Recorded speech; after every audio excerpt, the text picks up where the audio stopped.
여러분 안녕하세요. 오늘의 건강 주제는 남성의 건강을 해치는 특정 행위와 그 위험성입니다. 자위 행위는 성적 성숙 이후의 자연스러운 현상 중 하나로 적절한 방식은 성적 긴장 완화에 도움이 되며 건강에 무해합니다. 하지만 일부 잘못된 방식은 신체에 심각한 손상을 초래할 수 있으며 향후 삶의 질과 생식 능력에까지 영향을 미칠 수 있습니다. 지금부터 이러한 건강에 해로운 방식들에 대해 자세히 설명해 드리고자 하니 자신의 건강을 지키기 위해 모두 주의 깊게 들어주시기 바랍니다. 첫 번째는 침대나 바닥 등을 이용한 마찰 방식입니다. 이 방식은 이불, 침대, 바닥 등의 성기를 마찰하여 쾌감을 얻는 방식입니다. 보통 엎드린 자세로 이루어집니다. 이 방식은 절대적으로 피해야 합니다. 이는 심각한 사정장애를 유발할 수 있습니다. 임상적으로 이러한 습관을 가진 사람들이 정상적인 성관계 시체 내 사정이 어려워지는 사례가 많습니다. 이는 생식 능력 문제로 이어질 수 있을 뿐만 아니라 향후 성생활에도 영향을 미쳐 성기능 저하로까지 발전할 수 있습니다. 근본적인 원인은 과도한 자극과 특정 자세에 대한 의존성입니다. 성기와 포피가 이러한 강한 자극에 익숙해지면 정상적인 성관계에서는 만족을 얻기 어려워집니다. 만약 이 방식을 조절하기 어렵다면 상대적으로 안전한 보조기구를 사용하는 것을 고려해 볼 수 있습니다. 비누나 바디워시 등을 이용하는 것 역시 좋지 않은 방식입니다. 많은 사람들이 비누를 윤활제 대용으로 사용하지만 이는 큰 위험을 안고 있습니다. 귀두 피부는 매우 약하고 민감합니다. 알칼리성인 비누를 사용한 마찰은 귀두 표피의 일부를 벗겨지게 하여 따가움이나 출혈을 유발할 수 있습니다. 귀두 점막이 손상되면 걷기조차 힘들 정도의 통증이 발생할 수 있습니다. 따라서 절대 비누를 윤활제로 사용해서는 안 됩니다. 귀두 관련 행위 시에는 반드시 전용 윤활제를 사용해야 합니다. 평소 성기를 세척할 때는 중성적이고 순한 비누와 따뜻한 물을 사용하는 것이 좋습니다. 만약 비누 사용 후 피부에 이상이 느껴진다면 즉시 비뇨기과를 방문하여 전문의의 도움을 받아야 합니다. 불완전한 발기 상태에서의 자위, 즉 반발기 사정 역시 해롭습니다. 이는 성기가 완전히 발기되지 않은, 즉 부드러운 상태에서 사정하는 것을 말합니다. 나이가 들수록 이런 경우가 발생하기 쉽습니다. 만약 성기가 완전히 발기되지 않고 혈액이 충분히 유입되지 않은 상태에서 자위와 사정을 계속한다면 이러한 반발기 상태가 습관이 될 수 있습니다.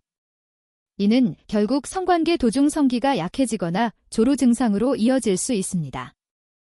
이렇게 되면 정상적인 삽입조차 어려워져 성생활의 질이 심각하게 저하될 수 있습니다.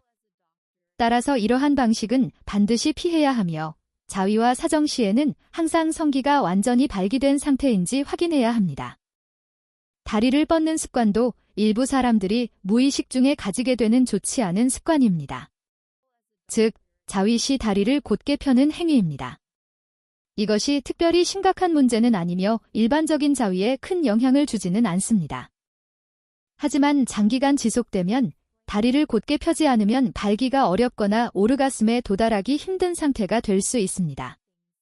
특히 여성에게서도 흔히 발견되는데 다리를 곧게 펴고 힘을 주면 근육이 긴장하고 신경이 더 민감해져 더 강한 쾌감을 얻기 때문입니다. 하지만 성행위 시에는 이러한 습관이 특정 체위에서만 쾌감을 얻을 수 있는 문제로 이어질 수 있습니다.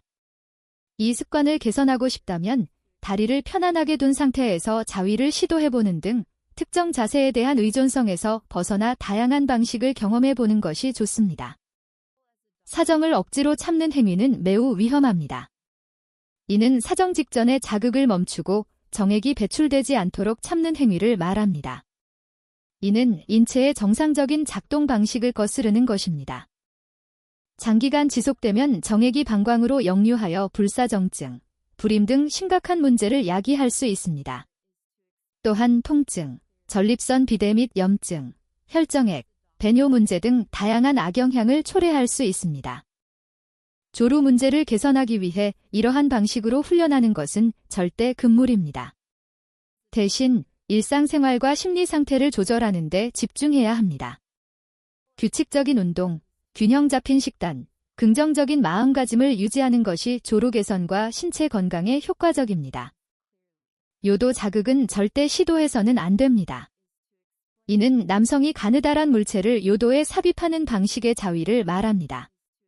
이 위험한 방식은 방광염, 방광결석, 요도염, 요도협착, 배뇨장애 등을 유발할 가능성이 매우 높습니다. 또한 요도에 상처를 입혀 장기간 극심한 고통을 겪을 수 있습니다. 게다가 요도 내에는 쾌감을 느끼는 신경이 없으므로 이론적으로 어떤 쾌감도 가져다 주지 않습니다. 만약 전립선 자극을 원한다면 전문적이고 안전한 방식을 사용해야 합니다. 예를 들어 전문 제품을 사용하여 후방을 자극할 수 있지만 반드시 충분한 소독을 해야 합니다. 결론적으로 요도를 이용한 자위는 절대 시도하지 마십시오. 윤활액을 사용하지 않는 귀두 자위 역시 큰 위험이 따릅니다. 앞서 언급했듯이 귀두 피부는 약합니다. 윤활액 없이 직접적인 마찰 운동을 하면 성기에 손상을 입히고 감염의 기회를 크게 높입니다. 또한 직접적인 접촉은 과도한 자극으로 인해 통증을 유발할 수 있습니다. 따라서 귀두와 관련된 자위를 할 때는 반드시 윤활액을 함께 사용해야 합니다. 몸이 좋지 않을 때의 자위도 바람직하지 않습니다. 몸이 아프거나 병이 났을 때는 면역력이 저하되고 성욕도 자연스럽게 감소합니다. 자위와 사정은 그 자체로 신체 에너지를 소모하는 행위입니다.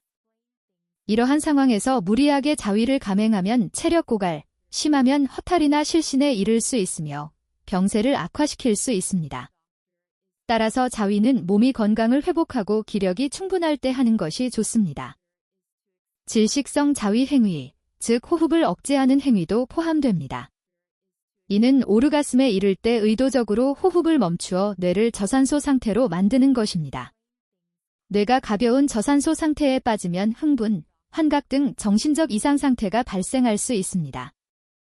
이 상태에서 오르가슴에 도달하면 쾌감이 평소보다 강하게 느껴질 수 있지만 그 위험성은 극도로 높습니다.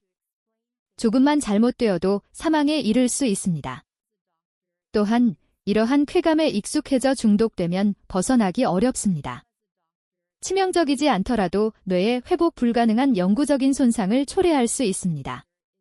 따라서 어떤 형태의 질식성 자위나 성행위도 절대 시도해서는 안 됩니다.